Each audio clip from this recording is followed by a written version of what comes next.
What's up, y'all? So, taking today off, man. I just dosed my tank, but my red terror snapped last night. I heard some flopping in the water. He tore my Pollini up pretty bad, so you can see his tail. I took him. It was so hard. I've been trying to take him out of this tank. Like I said, I said it in other videos. I was trying to take him out of this tank, but it's planted, so it's hard to get him out because as soon as you move, he dives down. So how I had to do is I had to wait for it to look like this, but at night because it's slightly darker, and I would have to stand on this side of the tank because it's blacked out, and I had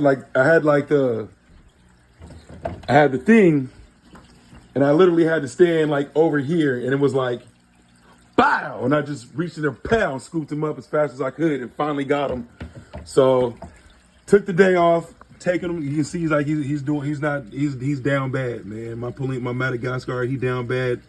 I made that mistake a few months ago, a long time ago, thinking that one of my fish was gonna be all right, and well, it'll be all right. I'll just take him when I get off of work, and he ain't make it. Like my Jack Dempsey killed that fish, and I think it was the Jack Dempsey, the Red Devil, and the Flower Horn when I first started out. So really learning from my mistake, and stores just ain't open right now. So I'm really just watching them close because he is in a tank with a butter Kafori and aggressive jewels, but they are just pretty much just kind of just leaving them alone. Like, you know, they're over there, he's down there, the male and the female, as long as he don't go down there by that skull, he's good.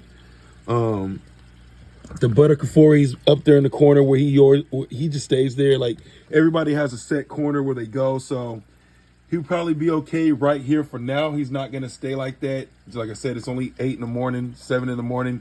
Stores just ain't open, so just gonna sit here and watch him for the next hour and a half. It's gonna suck, but because I just don't want him to die. And then when that happens, I'm just gonna take him out of the tank right quick, throw him in this little cup or whatever for the time being with an air stone in it, go to the store, get him one of those separation cages, put him back in the tank, but he'll have protection around him now, and then he'll just stay like that until I can get him to my mom's house tomorrow, because she's 120 miles away, and I had to go down there anyway, so I don't want to drive down there today to have to drive back down there tomorrow. And I'll just, yeah, I know, little buddy, I know. He tried to fight off that red terror, but I think, judging off that big old bite on his tail, I think Big Hungry got into it. I think in his running away, he was trying to stay close to where Big Hungry was, because nobody, like I said, nobody messes with my pike. Just period. No one's messing with him, and no one messes with the bikers.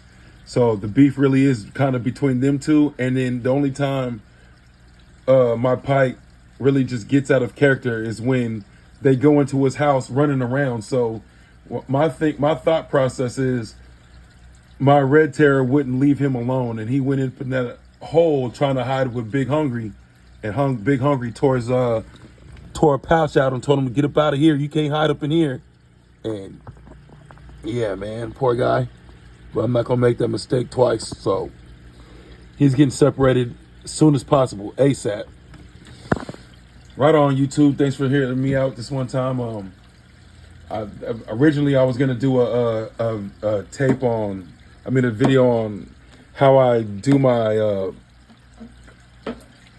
fertilization on my plants and keep them green without CO2, but it turned into an emergency tank separation. I really hate that I took all my tanks down to my mom's, because at the other house, that's where I took all my tanks. I just took them all over there, so they just weren't sitting on the porch or just sitting in the way. And like now I could really just use that mini tank right now. But yep, we'll be doing that. Doses. Hit that like button.